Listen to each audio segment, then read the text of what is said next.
శివాయ. ఓం నమో నారాయణాయ. ఓం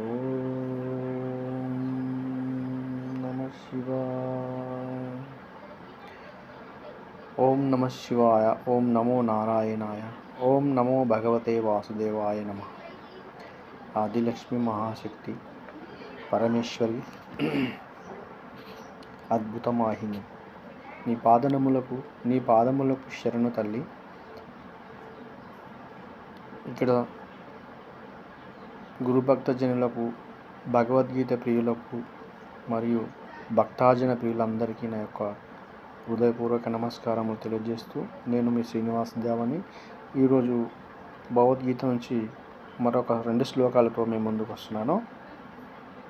జ్ఞానం తేహం సవిజ్ఞానం ఇదం వక్ష్యామ్యశేషితా యజ్ఞానత్వనేహ భూయోన్యత్ జ్ఞానవ్యమావశిష్యతే అని ఈ యొక్క శ్లోకం అర్థమేంటో కింద తత్వరంలో ఇచ్చినారు భగవద్గీతలో. అది చదవం. యత్ అంటే దేనిని, జ్ఞాత్వా ఎరింగినచో, యత్ జ్ఞాత్వా అంటే దేనిని ఎరింగినవచో, ఇహ ఈ లోకమున, భూయ మరల, అన్యత్ మరి ఒక్కటి,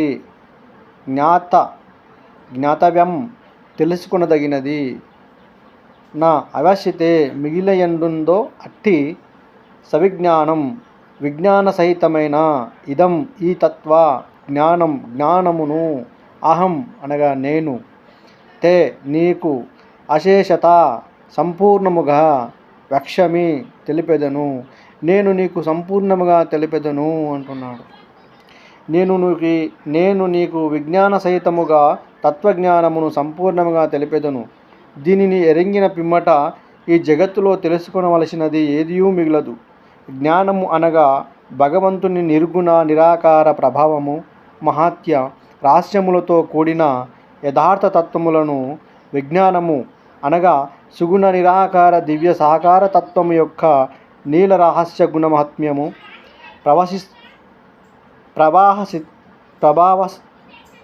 ప్రభావ సహితమైన యథార్థ జ్ఞానము. చూడండి, దేవుడు మన కలియుగంలో దేవుడు లేడని కొందరు, ఉన్నాడని కొందరు, ఇలా మతాల పిచ్చితోటి, దేవుళ్ళ పిచ్చితోటి నస ఉంటుంటుంది యూట్యూబ్లలో చూస్తుంటే. కానీ మనము దేవుని గురించి, ఏ దేవుడైనా పర్లేదండి, దేవుడికల్లా ఉన్నది ఒక్కటే దేవుడు, మహాశక్తివంతమైన వారు, ఆ యొక్క ఆదినారాయణ కానీ ఆది గురువైన కానీ. రుద్రుడు అనే ఒక సింపుల్, రుద్రుడు అనేటటువంటి దేవుడు మహాశివుడు. శివుడు అనే ఒక నామంలోనే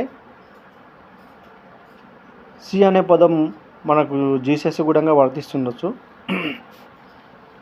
కాకపోతే మనకు శ్రీకృష్ణ భగవానుడు భగవద్గీత ఎలా స్పష్టంగా చెప్పినాడు. మిగతా దేవుళ్ళు ఎక్కడ ఏ రూపంలో ఎదిగినా నేను దేవుని అని చెప్పుకోలేదండి. ఎవరు ఫలానా దేవుడు అని మాత్రం చెప్పుకోలేదు. శ్రీకృష్ణ భగవానుడు ఒక్కడే ఈ యొక్క 150-161 శ్లోకాలతోటి, ఆయన శ్లోక కందార్థాలతోని భగవద్గీతని రచింపబడిన గురువులకి ఆయన ఒక తత్వముల ద్వారా నిరూపించినాడు. నాకు మించి ఎవ్వరు ఈ లోకమున లేరు, అన్నీ నేనే, లయకారుడను, సృష్టికర్తను, కర్మను, క్రియను, కర్తను అనేటటువంటి తత్వాలు కూడా బోధించినాడు. కాబట్టి భగవంతుడు ఏ కాలం ఎప్పుడు ముగుస్తుందో ఆ సందర్భంలో ఆయా అవతారమును ధరించడానికి అతను సంసిద్ధుడై ఉంటాడు ఎన్నటికీ. బహుశా మన గురువులు కొంతమంది తెలిసి తెలియని వాళ్ళు, మహామేధావులు, తెలిసిన వాళ్ళు అందరూ, కాకపోతే మతాల వెంబడి పడి వాళ్ళ దేవుని కించపరచుడు, వీళ్ళ దేవుని కించపరచుడు, ఇలాంటివన్నీ వ్యత్యాసం జరుగుతున్నాయండి. దయచేసి ఎవ్వరు మహానుభావులు అలా మాట్లాడుకోకండి. ఇక్కడ నచ్చకపోవడం కారణము కొంతమందికి మన భగవద్గీతని స్పష్టంగా ప్రతి ఇంట్లో ఉంటే ఏ మతానికి కన్వర్ట్ కారండి. మన హిందూ ధర్మంలో పుట్టిన వాళ్ళు ఎవరైనా సరే భగవద్గీతని ప్రతి ఇంట్లో ప్రేరణ చేసుకుంటే ప్రతి మనిషి ఆ భగవద్గీతను తెలుసుకున్నంత స్థితిలో ఉంటే ఆ ఇంట్లో ఇంకొకరు వచ్చి కన్విన్స్ చేయడానికి ఉండదండి. కాబట్టి తెలుగు ప్రజలకు మనవి, నా యొక్కటి విజ్ఞత ఏమిటంటే, ప్రతి మనిషి హిందువులైనప్పటికీ, క్రిస్టియన్ అయినప్పటికీ, ముస్లిం అయినప్పటికీ వారి వారి ఇంట్లో ఆ దైవాంశ గ్రంథం ఉంటుంది. మన హిందువుల దాంట్లో కూడా ఆ దైవాంశ గ్రంథం భగవద్గీతను ప్రేరేపణ చేయండి. చాలా అవసరం ఉంటుంది. ఎవరైనా ఇట్లాగే కన్వర్ట్ కాండి అని అడిగినప్పుడు అక్కడ ఉన్న దేవుడు ఇక్కడ కూడా ఉన్నారండి, మేము ఈ దేవునే పూజిస్తాము, లేదు మీకు మనసొప్పి అక్కడ బాగుందనుకుంటే అలా చేసుకోవచ్చు, ఏం పర్లేదండి. కాకపోతే కొంతమంది గురువులు జ్ఞానవంతులు మతాల పిచ్చితోటి విద్వేషాలు రెచ్చగొడుతూ పబ్లిక్ని చాలా ఇబ్బందికరమైన చేస్తుంటుంటారండి. అందుకని మీ అందరికీ నా యొక్క నమస్కారం తెలియజేస్తూ, నాకు కొంచెం ఇప్పుడిప్పుడే భగవద్గీతను చేతిలో పట్టుకొని అనుసరిస్తున్నాను, చదువుతున్నాను. కాబట్టి ఎంతో కొంచెం జ్ఞానం నా వంతు యూట్యూబ్ ద్వారా కొంతమందికి తెలియజేయాలన్నదే నా ఉద్దేశం. అలాగని ఎవరిని కించపరచాలని కాదండి. సో ఇంకొక శ్లోకం చెప్తానండి. మనుషానాం సహస్రేషు కచిదాతిథి కశ్చాద్యాతిథి సిద్ధయే యతాతమపి సిద్ధానాం కశ్చాన్మం వేతి తత్వతః. మనుషానాం వేల కొలాది, సహస్రేషు మనుషులలో, కశ్చత్ ఒకగానొకడు మాత్రమే, సిద్ధయే భగవత్ప్రాప్తి సిద్ధించుటకై, యతిథి ప్రయత్నించును, యథాతత్ అట్లు ప్రయత్నించినట్టి, సిద్ధానాం అపి అట్లు ప్రయత్నించినటువంటి యోగులలో కూడా, కశ్చత్ ఒకగానొకడు మాత్రమే మత్పరాయణుడై నన్ను నా యథార్థ స్వరూపమును ఎరుంగును. చూడండి, మనము ఎంతోమంది వందల మంది వేల మంది దేవుళ్ళ గురించి తపస్సు చేస్తుంటారు. ఆ చీకటి నుంచి వెలుగు కోరుకునేటటువంటి వారు మనం అంధకారంలో ఉన్నప్పుడు వెలుతురును కోరుకుంటాం. కాబట్టి ఆ వెలుతురుని వెతికి వెతికి వెతికి వెతికి వేలలో వందలు ఒకరు, వందలలో ఒక్కరిలో ఒకరు, 1000 మంది జపం చేస్తే అందులో 100, ఆ 100లో మంది జపం చేస్తే 10గురులో ఎవరో ఒకరు ఆ దీపాన్ని చూడగలుగుతారండి. ఆ వెలుతురును దేవుడి దగ్గర నుంచి మనకైతే ఏ వెలుతురు చూయిస్తుంటాడో ఆయన, ఆ వెలుతురు ఆ 1000లో 100లలో 10లలో ఒక్కరిలో ఇలా ఒక్కరు మాత్రమే ఆ జ్యోతిని చూడగలుగుతారు. కాబట్టి ఇక్కడ ఈ యొక్క శ్లోకంలో చెప్పిన యథార్థ ఘటన అది. వేల కోలాది మనుషులలో ఎవడో ఒక్కడు మాత్రమే నన్ను గురించి తెలుసుకొనుటకు ప్రయత్నించును.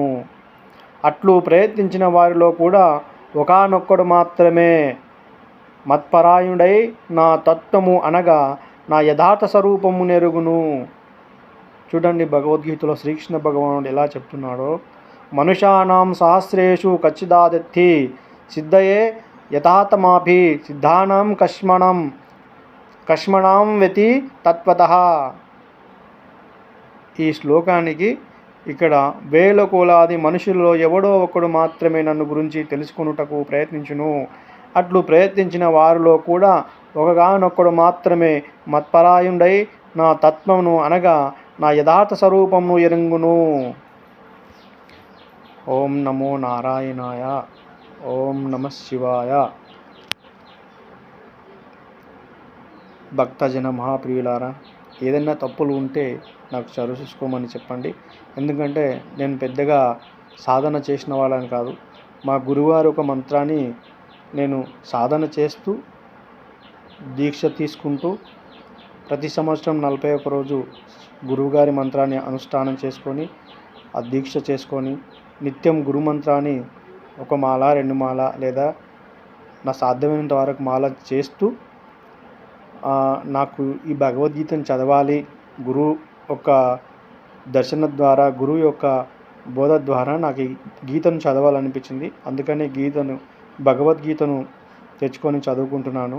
ఎంతో కొంత జ్ఞానం ఏర్పడుతుంది నాకనే భావన నా మనసుకు తట్టింది కాబట్టి నాకు ఈ యొక్క యూట్యూబ్ ద్వారా మీ అందరికీ తెలియజేస్తున్నాను.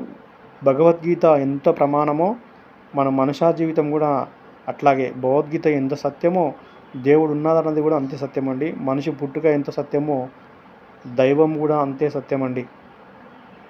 సో మీ అందరికీ తెలియజెప్పాల్సింది ఏంటంటే, భగవంతుడు ఉన్నాడు, మనం నడిపించేటి వాడు ఒకరు ఉన్నారు.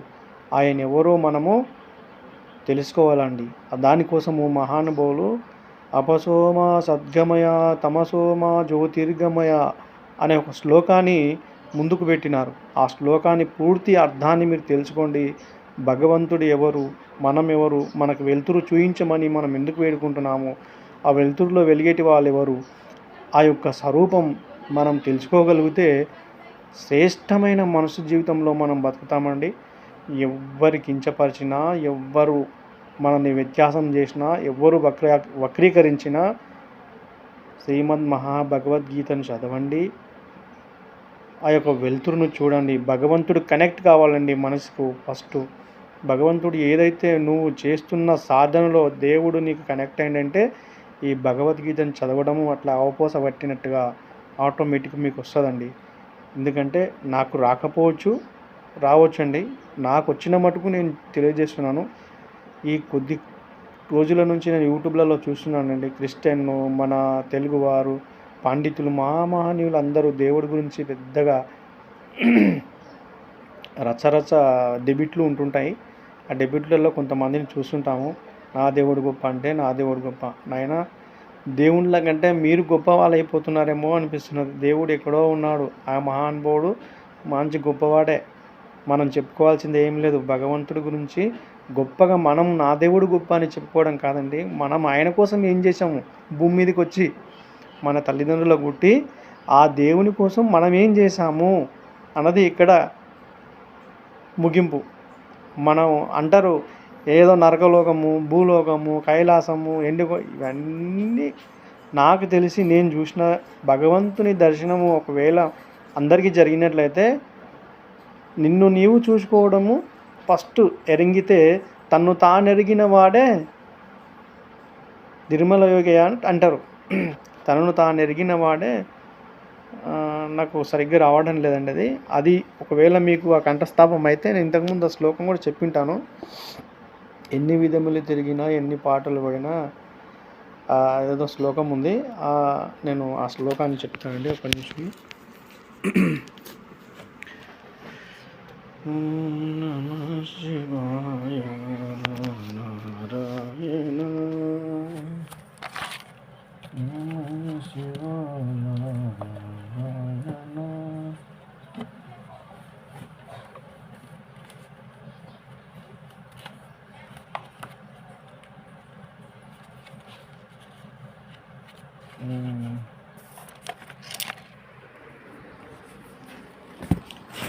శ్లోకమును ఒకసారి గురుమాస్టర్లు కొందరు చదివినారండి. ఈ శ్లోకమును వినిపించినారు.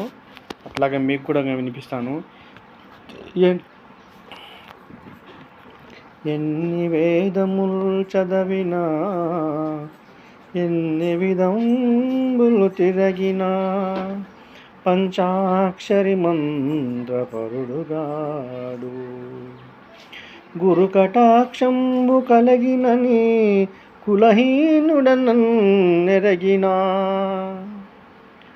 పంచాక్షరి మంత్రపరుడుగాడు.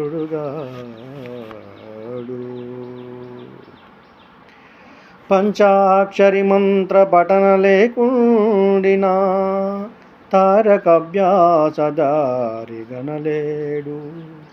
తారకం బెరుగక తత్వంబు గణలేడు. తత్వంబు గణలేకున్న తనివి లేదు. తనవి జందకయున్నా తను తానెరగినారు. తనివి జందకయున్న తను తానెరగడు. తను తానెరగినవాడు నిర్మల బ్రహ్మంబు వసుదలో. చెప్తూ మీకు నేను తను తానెరిగిన వాడు నిర్మల బ్రహ్మము అని వసుదలో అని చెప్పడానికి కొంచెం నాకు అది సరిగ్గా రాలేకపోయింది. అందుకని శ్లోకం పూర్తిగా చదివితేనే అర్థమవుతాయండి. అలాగే మనిషి జీవితానికి, మనిషి ఒక ఘటానికి సంబంధించి తనను తానెరగాలి ఫస్ట్. అందుకని అన్నారు తన్ను తానెరిగిన వాడు నిర్మల బ్రహ్మంబు వసుదలో. ఈ తనను తాను ఎరగాలంటే గురు కటాక్షం వల్లనే జరుగుతుందండి. పంచాక్షరి మంత్రి పఠన చేస్తూ గురువు ఏ సూచన చూపిస్తాడో ఆ సూటి ద్వారా ఎరిగితే తనను తాను ఎరగగలుగుతాడు. కాబట్టి భక్తాజన మహాప్రియులారా, ఇందులో నా తప్పులు ఏమైనా ఉంటే క్షమించగలరు. కాకపోతే నా చిన్న ఉదాహరణ మీ అందరికీ దైవాంశభూతులు కొంతమంది పెద్దలు ఎన్నో వేదాలు చదివి ఎన్నో శ్లోకాలు చేసి భగవద్గీతని మన హిందూ ప్రజలకు అందజేయకపోవడం అనేది దురదృష్టకరం అండి. మహానుభావులు మంచి మంచి వేదాంతాలు చదివిన పెద్దలు ఉన్నారు. కనికరించి ఆ భగవద్గీతని చాలామందికి మీ యొక్క సాధ్యమైనంత వరకు అండి ఎంతో కొంత మీరు ఆస్తులు సంపాదించి ఉంటారు. కాబట్టి అందులో కొంచెం ఖర్చు పెట్టి ఆ శ్రీమన్నారాయణ మూర్తి, ఆ వాసుదేవుని యొక్క, ఆ శ్రీకృష్ణుని యొక్క భగవద్గీతని భక్త జనులకు ఎవరైతే భక్తి మార్గంలో నడుస్తుంటారో వాళ్ళకు ఫ్రీగా ఇవ్వండి. నాకు అట్లాగే నాకు ఈరోజు భగవద్గీత ఫ్రీగానే వచ్చిందండి. మా అనుభవులు మా యొక్క ఊళ్ళో మధుసూదన్ అని వెంకటాచారి వాళ్ళ కుమారుడు, ఆయన మాకు ఫ్రీగానే అందించారండి.